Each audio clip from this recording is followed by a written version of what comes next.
अहिल्यानगर महानगरपालिकेचे उपमहापौर धनंजय जाधव यांनी आपल्या पदाची सूत्र स्वीकारल्यापासून झालेल्या 50 दिवसात काय कामं केली, काय उपक्रम राबवले याचा अहवाल जिल्ह्याचे पालकमंत्री राधाकृष्ण विखे पाटील यांना सादर केलाय।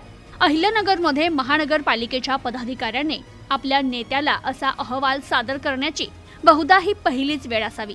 अर्थात 50 दिवस म्हणजे खूपच कमी कालावधी झाला। मात्र यावेळी राजकीय सोयीसाठी पदाधिकाऱ्यांना अवघ्या 1.25 वर्षाची टर्म मिळणार आहे। याचा विचार करता हा 50 दिवसाचा कालावधी तेवढाच महत्त्वाचा ठरतोय। नव्याने सूत्र घेतलेल्या पदाधिकाऱ्यांचा सुरुवातीचा बराचसा काळ हा सत्कार स्वीकारण्यात आणि जबाबदारी समजून घेण्यातच जातो। त्यामुळे अल्प कालावधी मिळालेल्या पदाधिकाऱ्यांची तारेवरची कसरत होते। अहिल्यानगरमध्येही असंच होणार याबद्दल आम्ही येथे पूर्वीच म्हटलं होतं। मात्र आपल्या जबाबदारीचं भान असल्याचं उपमहापौर धनंजय जाधव यांनी कृतीतून दाखवून दिले।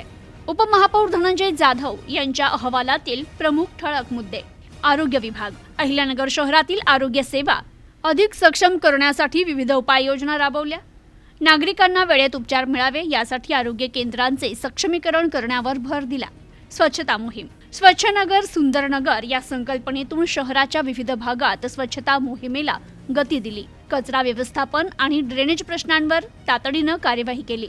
शिक्षण विभाग, मनपा शाळांचा दर्जा सुधारण्यासाठी आणि विद्यार्थ्यांच्या सोयीसुविधांसाठी विशेष पाठपुरावा केला।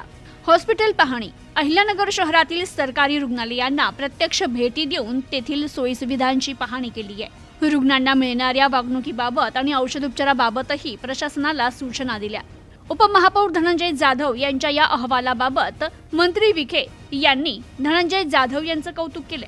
त्यांनीही आतापर्यंत अनेकांना पदे दिली, मात्र अशा तत्परतेनं कामाचा अहवाल देणारा कार्यकर्ता त्यांना फारसा कोणी भेटला नसेल।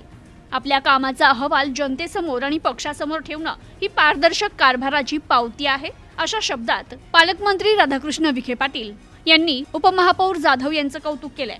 याबाबत उपमहापौर जाधव म्हणतात की हे केवळ 50 दिवसांचं काम असून आगामी काळात नगर शहराच्या प्रलंबित प्रश्न मार्गी लावण्यासाठी आम्ही कटिबद्ध आहोत, असं त्यांनी म्हटलंय। Bureau report, news today 24, Ahilyanagar.